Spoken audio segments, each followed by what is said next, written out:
untuk menambah inovasi itu, untuk memberikan aura baru. Nah, hadirlah Bu Lutfa untuk menggantikan saya sebagai direktur kedua di podcast PBSI. Buktinya hari ini ada inovasi, ada podcast di Abnormal. Nah, berarti setelah ini kita podcastnya pindah ke sini ya? Iya. Ini podcastnya langsung pindah ke sini ya? Pindah ke situ. Oh iya. Tapi kan Pak Eko belum selesai. Belum ya? Belum selesai. Itu ceritanya begitu pindahnya. Biasanya kalau mempertahankan itu ya mencapainya itu mudah, tetapi untuk mempertahankannya itu loh yang mungkin ini. Dan saya mengucapkan terima kasih ya Pak atas kepercayaan yang telah diberikan kepada saya. Saya pun juga, Mbak Angel di sini juga baru, kemudian ada Mbak Novi, Mas Ulin yang sudah lama. Semoga kita bisa menjadi tim yang bisa memberikan warna pelangi, seindah pelangi di podcast PBSI selanjutnya. Dan semoga meskipun Pak Eko bukan lagi direktur, Pak Eko masih bisa berkontribusi ya. Tetap kita loh Pak menjalin silaturahmi. Amin. Gitu. Terima kasih Pak Eko. Nah ini lambang podcastnya sudah. Nah itu deh baru itu.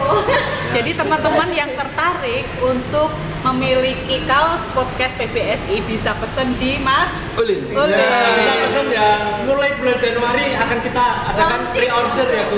Pre-order kaos podcast. Siapa yang tertarik buruan ya, cepat-cepat kita mendaftar, hubungi Mas Ulin. Oke? Nanti bakal ada posternya dan harganya cukup murah sekali ya Bu. Ya, mungkin bersahabat lah. Bersahabat dengan kantong mahasiswa. Gitu. Siap. Mungkin bisa dilanjutkan Pak. Oke, silakan lanjut. Mari kita lanjutkan. Menurut Pak Eko, Pak Eko ini kan sudah bukan lagi direkturnya ya. Ya. Harapan Pak Eko ke depannya itu seperti apa? Harapan untuk apa? Yang podcast ini. Harapan saya satu aja sih. Saya tidak ingin podcast ini menjadi kuburan bagi kita semua. Kenapa menjadi kuburan? Biasanya ketika kita melahirkan sesuatu, kita selalu semangat membara gitu. Tapi akhirnya benar yang dikatakan Bu Lutfa, mempertahankan itu lebih sulit. Yang akhirnya karena kita tidak bisa mempertahankannya, akhirnya apa yang kita ciptakan itu mati. Dan kita ikut mati di dalam. Ya akhirnya seperti kita menggali kuburan bagi kita sendiri. Nah, jangan sampai podcast ini menjadi kuburan bagi kita sendiri. Biarkan podcast terus tumbuh, biarkan podcast terus besar, dan mari kita jadikan podcast sebagai rumah untuk pulang. Ya begitulah harapan saya. Harapan saya. Ntar kalau saya sudah diundang ya, Jo. Saya. Ini belum apa-apa request Sudah pengen dihakimi dia. dicatat Mbak ya, dicatat sama Mbak Novi tentunya nanti, karena Mas Ulin sama Mbak Novi ini juga mahasiswa berprestasi ya teman-teman. Kemarin sedang meraih juara 3 ya, juara berapa nih? 2 Silver medal. Oh iya, Alhamdulillah. malah 2. Dan ide-idenya tersebut dari ini dia Pak Eko. Karena ini guru Pak. Pas saya update story ruang BIPA, ini pasti Pak Eko. Teman-teman tuh sudah biasanya ini pasti idenya Pak Eko. Gitu, karena kalau BIPA itu pasti. Padahal saya nggak ngasih ide ruang pipa, saya ngasih idenya kamar pipa. Karena kalau kamar pipa pasti gold medal. Gitu ya Pak? Iya. Yang penting jangan sampai. Tapi gini ya Pak, tapi itu pernah bicara gini. Direkturnya kok itu ya, dulu kan Pak Eko pernah menjanjikan kalau kamu menang, kamu akan diundang ke podcast. Oh, gitu kan? iya. Nah, pada waktu itu Pak Eko kan sudah bukan lagi direkturnya. Iya. Nah, Novi itu sempat ada rasa kecewa kok Pak Eko tidak menepati janjinya. Nah, Novi kecewa Pak. Nah, ini mumpung ada direktur baru langsung diundang Bu. Bisa ditindakan. Ini Pak Ulin sendiri yang pengen ini. Kok aku? Mantap. Pak Eko, Ya. saya mau tanya, Oke. untuk kedepannya ini bagaimana Pak? Ke depan apa ini Bu? Aduh, saya jadi kayak enak. Ke depan di luar podcast ya? Ya, Ya apa dulu nih? aktivitasnya Pak Eko nanti. Saya tetap menjadi seorang akademisi dimanapun saya berada. Saya berpegang teguh pada prinsip menjadi seorang akademisi ya. Saya akan membagikan apapun yang bisa saya bagikan kepada siapapun yang saya temui. Apa Boleh kalau mau dibuka, silakan dibuka ya. Iya. Soalnya teman-teman saya tuh semua di tiap-tiap prodi pasti ngefans sama Pak Eko. Iya. Tanyanya itu Bu, gimana sih desain kamu yang ini kayak gitu sampai UNES Bu, teman saya Himayati di UNES itu Iya? Mbak Momo, halo. Oh. Iya itu juga menanyakan tentang Pak Eko gitu. Ada lagi teman saya dari Fakultas Ekonomi Bisnis bilang dosenmu gaul banget. Nah, gitu. Fans. Ada yang ngefans serius. Itu ya? Bener-bener. Cuman gara-gara kultur Semarang Bu. Cuma gara-gara kultur Semarang. Sampai ditanya kalau belum sampai rilis itu Bu. Oh, gitu Iya, ya? saya dijabrik. Mana Nov, mana? Oh gitu ya. Berarti Pak iya. Saya pun juga kalau tanya sama Bu Wati, Bu ini Pak Eko ya. Oh iya, Pak Eko itu adalah murid saya yang ganteng. Pasti dia berbohong. Pasti ada apa-apanya ini. Nah gini Pak, saya mau tanya, apakah aktivitas Pak Eko untuk sebagai akademisi ya, selanjutnya masih di tempat yang sekarang atau bagaimana? Oke, langsung saja ini berarti ya kita Iya. sampaikan ke teman-teman bahwa Masa depan ya ini masa ya. depan ya. Dalam waktu dekat barangkali saya sudah tidak lagi berada di Universitas Marianas. Oh, menyedihkan sekali. Ya. Oleh karena itu salah satunya ada pemindahan tanggung jawab juga di Podcast, di unit BIPA, UMK, di Komisi Skripsi PPSI.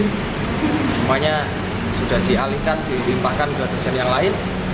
Karena insya Allah dalam waktu dekat saya sampaikan kepada teman-teman bahwa saya akan menjalani amanah baru di tempat baru, semangat baru, hari-hari baru, tapi tetap dengan kenangan yang sama. Ya. Tapi jenengan ini meninggalkan kenangan yang banyak, Pak, di sudut-sudut ruang dosen.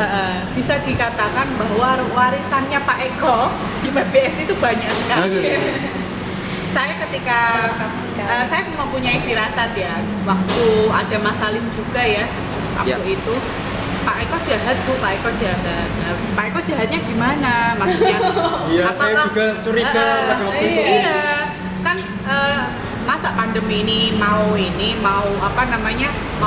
keluar negeri untuk mengajar BIPA. Tapi jauh sebelum itu Pak Eko itu pernah ngajak saya, Mas Salim, kecuali Mbak Novi karena Mbak Novi sibuk kuliah, Ya, nggak bisa betul, diajak. betul. Ke Pati Bu, tiba-tiba Pak Eko gini, seru ya kalau misal tahun depan podcast dengan direktur yang baru, dengan suasana baru. Tapi saya nggak tahu maksud Pak Eko pembicaraan seperti itu seperti apa. Berarti belum madep ya? Sudah ada sebenarnya. Saya kira Pak Eko itu hanya bercanda. Yaudah saya juga balas dengan candaan juga. Saya memang selalu membuat sesuatu itu seperti bercanda, tapi dari kebercandaan saya itu tersimpan sesuatu yang serius. Ya, saya memang selalu mengatakan pada teman-teman untuk siap menghadapi apapun, termasuk menghadapi perpisahan. Karena kata Novi melalui puisinya, hidup itu perkara mempertemukan dan memisahkan. Jadi mana? Aduh, berarti Ya, ini Pak Eko pergi ya? Iya, pergi dari, bisa dikatakan pergi dari UMK, datang ke tempat di mana kota itu memang hidupnya Pak Eko. Yang Pak Eko impikan itu adalah Semarang, ya Pak ya? Betul. Pulang dong. Rumahnya Semarang ya, Pak. Ya, betul. Saya tidak tahu kenapa, saya tidak dilahirkan di sana, tapi saya merasa Semarang itu adalah rumah saya. Dan barangkali Tuhan sedang berbaik hati kepada saya diminta untuk pulang kembali ke Semarang. Menyedihkan ya. Ya mungkin ini membahagiakan bagi Pak Eko, Bagi Pak tapi Eko. menyedihkan bagi kami. Tapi kan kesedihan kita kan kita merupakan ini ya, bentuk kesedihan karena kita ditinggalkan Pak Eko. Tetapi kesedihan kita tidak boleh berlarut begitu saja. Kita harus bisa mendukung Pak Eko untuk bisa beraktivitas di tempat yang baru. Gitu. Terus satu lagi untuk Pak Eko. Jadi kan kemarin ini mungkin ya isunya tuh sudah tersebar dari mahasiswa ke mahasiswa. Banyak tanya ke saya, sebenarnya Pak Eko itu apa? kode-kode yang dibicarakan itu seperti apa. Oh, sudah ada. Banyak mahasiswa tuh tanya ke saya, tapi saya mencoba menutupi karena yang berhak menjawab adalah Pak Eko sendiri sebetulnya. Ini sudah terjawab ya? Ya sudah dijawab. Dan akan ditanyakan di tahun baru dengan suasana yang baru. Iya. Tapi jujur ya, Mbak Mas, ketika saya konfirmasi sama Pak Eko sore hari itu, dan saya waktu itu pulang maghrib ya Pak Eko ya? Iya, pulang maghrib. Setelah rapat ya? Iya, setelah rapat. Saya ngomong di mejanya Pak Eko, kebetulan Pak ini, meskipun saya baru mengenal Pak Eko, tapi rasa kesedihan itu sudah ada gitu loh, terasa gitu. Saya bisa menilai Pak Eko ini baik, Pak Eko ini menginspirasi dan memberikan energi yang positif gitu loh. Jadi saya itu merasa kehilangan, mungkin tidak cuma saya saja ya yang merasa kehilangan, mungkin teman-teman di PPSI, Mbak Angel, Mbak Novi, Mas Ulin itu merasa kehilangan. Itu betul Pak, gitu loh. Terima kasih. Ada satu lagi cerita yang mungkin belum saya ceritakan. Iya, apa itu? Jadi pada waktu itu sore hari saya ke rumahnya Pak Irfai. Iya. Bincang-bincang tentang sesuatu. Terus Pak Irfai itu memberikan satu kode, tapi saya belum maksud apa tujuan yang dibicarakan Pak Irfai. Kamu itu Pak Irfai bilang gini, kamu itu bakal kesulitan, kamu tuh di podcast sendiri. Saya kan bilang kan masih ada Pak Eko, masih ada Mbak Novi, terus masih ada teman-teman lain, masih ada Mas Niam yang bisa dihubungi gitu kan. Jadi saya belum berpikir sampai sana. Pikiran awal saya, mungkin Pak Eko mau ada tugas BIPA di luar negeri. Jadi saya biasa-biasa saja. Iya, karena kan tapi di sepanjang jalan kenangan itu saya memikirkan kan tidak mungkin kalau Pak Irfai membicarakan sesuatu hal yang sepele tentang BIPA. Dari BIPA apa podcast? Yang saya pikirkan kan Pak Eko mungkin akan ke BIPA luar negeri gitu loh. Jadi saya merhati dari perkataannya Pak Eko, saya campurkan dengan perkataannya Pak Fai. Tapi saya belum bisa memberikan masuk yang ini, saya belum tahu apa-apa. Terus sorenya saya ketemu sama Novi. Saya tukar pendapat sama Novi, terus saya gabungkan dengan pembicaraan Pak Eko waktu di Pati. Saya gabungkan. Oh ya berarti ini sudah ada pertanda. Iya gitu. Terus ada lambian tangan kayak gitu. Nah itu yang itu. Iya pas rapat Pak Eko bilang, ini. Aku kan masih mikir gini, mungkin karena aku di sini, Pak Eko di sana, dia sama Bapak dulu. Saya mikirnya Pak Eko waktu itu kalau nggak BIPA S3, karena waktu itu kan Bu Mila S3, Bu Lucy S3. Aku ngiranya Pak Eko malah ngajar lagi ke ini, luar negeri. Tapi kan pandemi masa boleh kan gitu lah. Jadi kan nggak mungkin deh kayak gini, pasti ada yang lain. Nah, ternyata inilah jawabannya. Ya ternyata inilah jawabannya. Aduh. Sedih ya. Hidup ini menyenangkan sekali. Ya. Banyak cerita ya. Tapi ngomong-ngomong kita pesen-pesen makanan tapi kok nggak Iya segera di itu ya dari jumlah Mari kita makan. Sambil kita cerita ya. Iya. Karena cerita dari Pak Eko sudah kita ulas. Oke. Boleh sambil tanya-tanya juga. BTW cereknya habis Pak. Apa Mbak? Iya itu tadi.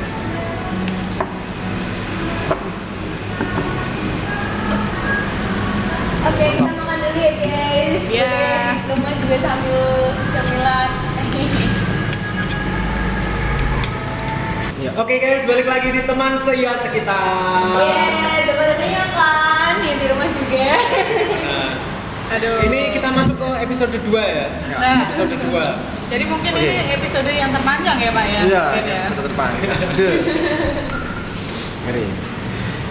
Gimana ini? Tadi udah bahas masa lalu, kemudian udah Masa Eko ini sekarang. sangat menginspirasi untuk banyak orang. Dan sekarang kita juga pengen lah, Pak Eko udah mempersiapkan masa depannya atau enggak sih ini? Udah Pak belum Pak? Tapi sebelum itu aku mau tanya dulu Pak. Oke, Pak Eko ini kan mau keluar ya dari UMK. Sudah membentuk tim BIPA, sudah membentuk tim podcast. Kira-kira nih Pak, kalau misalnya di tempat yang baru mau menyaingi tim podcast yang dari UMK nggak sih? Kan bisa jadi ya tuh di sana membentukkan tim podcast baru untuk menyaingi tim podcast PPSI UMK. Oh gitu ya. Saya nggak pernah tahu dan saya tidak pernah merencanakan seperti itu. Artinya ketika saya masuk ke UMK pun saya tidak merencanakan akan membuat pipa, akan melahirkan podcast seperti ini, enggak. Jadi kita jalani aja, setiap ada peluang kita ambil, beri yang terbaik. Jadi jawabannya diplomatis sekali. Iya, jadi nggak tahu, saya nggak tahu. Apakah nanti seperti apa di sana saya nggak tahu. Tapi kalau saya rasa pastilah, pasti karena sosok Pak Eko itu pasti memberikan warna yang baru. Pasti. Saya buat podcast sendiri aja, Kultum Asmara. Promosi lagi di episode 2. Gimana Nok? Mau tanya apa tadi?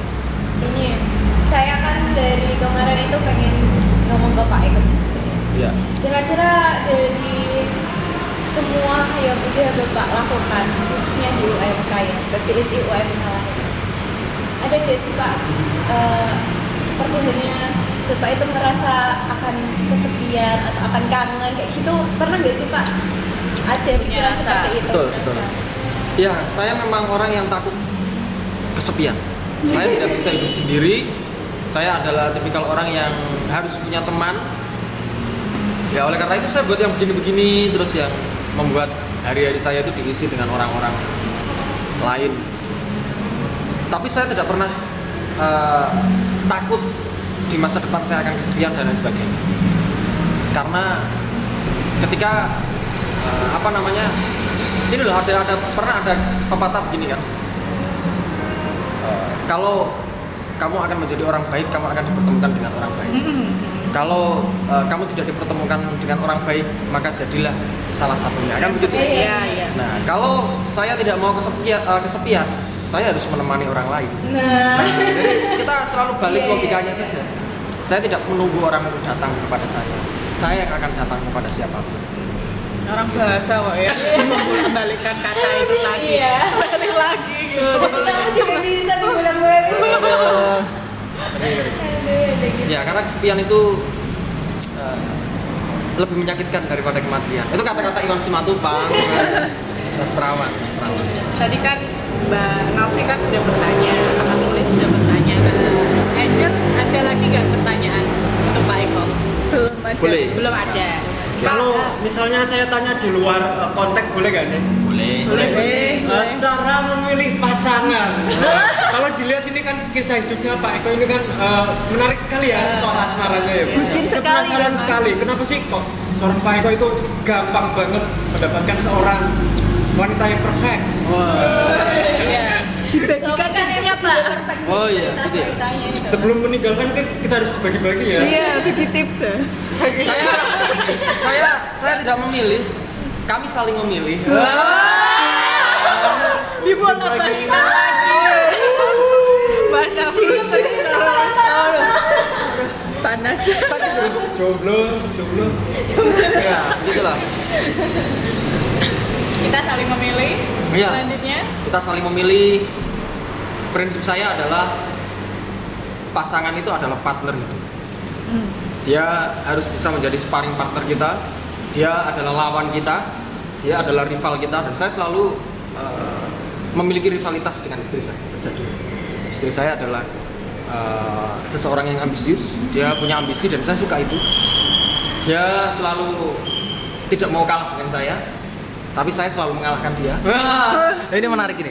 Jadi pada suatu masa, saya masih ingat ketika kuliah itu sampai istri saya itu nggak mau ditugasi oleh kampus untuk PPL bersama dengan saya, untuk praktik ngajar bersama dengan saya, untuk punya proyek bersama dengan saya, karena dia tidak mau berada di bawah bayang-bayang saya.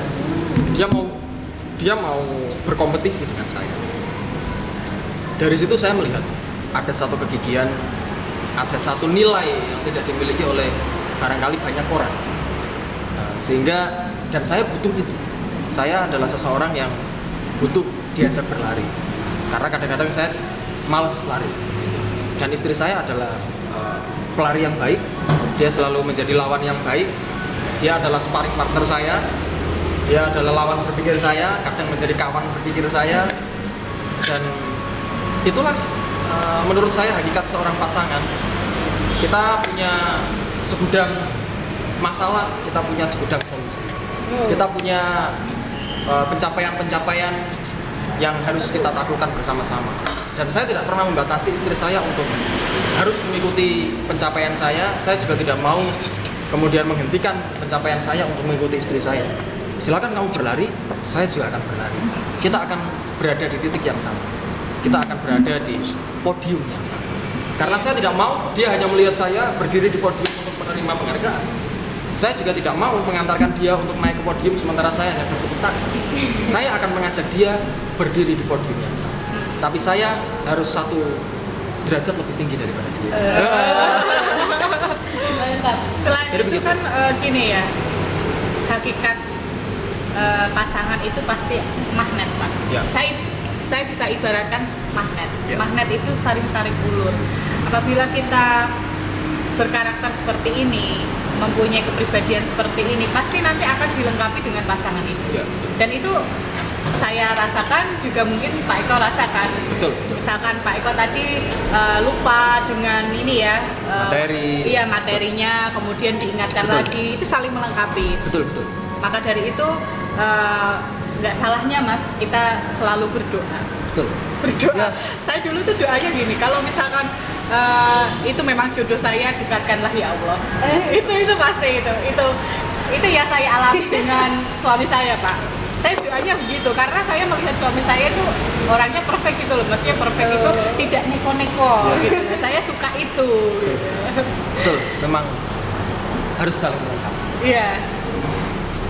Ya, saya tiru Bu cara. Jadi tips untuk jamaah kultum asmara, jamaah kultum asmara, untuk teman seias kita memilih pasangan, menurut saya nggak ada tips macam-macam karena saya tidak pernah memilih, kami saling memilih dan dipilih. Bagaimanapun juga biarkan cinta menemukan dewinya. Kan begitu. Asik. Tipsnya ya jalani aja. Dan jodoh itu tidak disangka, Pak. Mungkin nanti bisa juga Mbak Novi mungkin saat ini nggak menaruh rasa apa-apa ya. Gitu ya. Ya. Jadi Pak Eko tadi sudah memaparkan, kita sudah ulik-ulik mulai dari masa lalu, kemudian masa sekarang dan masa depan. Masa depan. Jadi tadi kan kami menanyakan ya Pak, kami melempar pertanyaan kepada Pak Eko.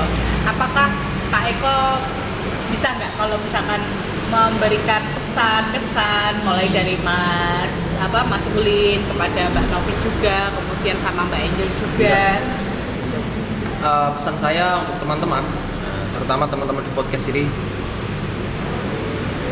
sederhana sih seperti pesan orang-orang kepada kita, jangan pernah puas dengan satu pencapaian saja. Seperti Mas Ulin, Mbak Novi yang sudah pernah menjuarai kompetisi internasional misalnya. Justru pencapaian itu adalah tanggung jawab untuk kita agar bisa sampai pada pencapaian-pencapaian yang lebih tinggi lagi. Karena sejatinya perjalanan itu adalah hidup, dan selama kamu ingin hidup, kamu tidak boleh berhenti. Karena kalau kamu berhenti, berarti kamu telah mengakhiri hidup.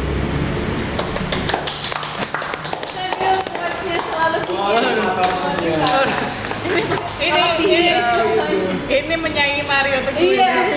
Harusnya Duda kan mata Najwa ya. Itu saling ya sama, karena Mbak Nana ini juga mempunyai ini ya eksistensi tinggi juga ya, motivator juga. Suka banget sama Mungkin nggak tahu gimana kalau misalkan Pak Eko dipertemukan sama Mbak Nana. Amin, amin, semoga Ya amin. dalam waktu dekat. Ya, tapi saya juga Duda Pak. Loh, ini tadi katanya adalah waktu dekat, berarti ada rencana. Nanti aku saya Kita lihat nanti. Ya, gitu. Jadi ilmu dari Pak Eko ini memang sangat banyak ya yang ditorehkan kepada mahasiswa, kepada dosen-dosen, kepada teman-teman yang lain mungkin. Dan itu sangat dicari oleh semua orang, Pak. Dan ya dengan kepergian Pak Eko ini loh, jadi kita itu merasa kehilangan, ya senang. Jadi hati kita itu campur aduk, Pak. Iya. Mungkin teman-teman seias kita di rumah pasti akan leweran nanti, Pak. Waduh. Menangis di sana di rumahnya masing-masing untuk melihat ini ya perpisahan momen ini, perpisahan dengan Pak Eko. Ya. Yuk, sekalian yuk tagarnya rindu Pak Eko. Gitu. Iya, posting story pun langsung rindu Mbak Eka. Ya. Nanti kita sama-sama ya untuk sama-sama kita harus melebihi viewer video Bumila. Woi, ngeri. Sulit. Viewersnya sudah sampai 2000 lebih ya. 2000 lebih Bumila. Keren loh. 2000. Iya. Gimana Pak? Ini Ya, sudah. Cukup. Tapi sebelum ditutup, saya mau menyampaikan sesuatu ya. Barangkali mulai Januari 2021 ini kita tidak lagi banyak bertegur sapa, kita tidak lagi banyak menyambung rasa. Tapi saya rasa kedekatan itu hanyalah persoalan ruang dan waktu, dan kita tidak dibatasi oleh itu. Dimanapun kita, selama kita punya pertautan rasa, dimanapun kita, selama kita punya genggaman hati yang sama, saya rasa kita akan selalu merasa dekat, kita akan selalu merasa bersama. Saya mengucapkan terima kasih untuk 3 tahun yang sangat berharga dan sangat bermakna bagi saya. Terima kasih kepada Universitas Muria Kudus, khususnya Prodi Pendidikan Bahasa dan Sastra Indonesia, yang memberikan ruang bagi saya terus bertumbuh menjadi yang seperti ini. Terima kasih telah mengajarkan saya makna kehidupan yang panjang dan tidak bisa saya ceritakan hanya dalam satu podcast. Kita harus terus melaju, kita harus terus maju untuk menang dan untuk memberikan karya terbaik bagi masyarakat, bangsa, negara, dan dunia. Terima kasih. Mohon maaf dan terima kasih. Jadi episodenya sangat membantu sekali. tapi ini ya Pak, saya berpesan semoga dengan perpisahan mungkin yang tidak lagi Pak Eko di sini lagi, kita bisa saling berkomunikasi, saling bertukar pikiran, menyambung rasa melalui WA, kemudian melalui telepon. Pasti. Itu masih ya Pak, masih bisa ya. Dan semoga rumahnya masih terbuka untuk kita semua. Iya. Pasti. Geruduk ke sana. Ya. Oke, kita akhiri dulu ya podcast kali ini. Terima kasih teman-teman yang sudah menyaksikan podcast dari detik 0 sampai detik akhir ini. Terima kasih semua. Jangan lupa like, comment, subscribe, dan bagikan video ini agar Pak Eko booming dan videonya menambah semakin banyak. Oke, terima kasih. Sama Banana juga. Terima kasih juga Mbak Angel yang udah jauh-jauh dari Pati. Terima kasih Bu Lutfa yang sudah ikut berkontribusi dan menjadi direktur terbaru podcast WPSI. Terima kasih Mbak Novi. Terima kasih kepada Pak Eko yang sudah hadir. Terima kasih semua. Bye, see you. PPSI UMK TV. Teman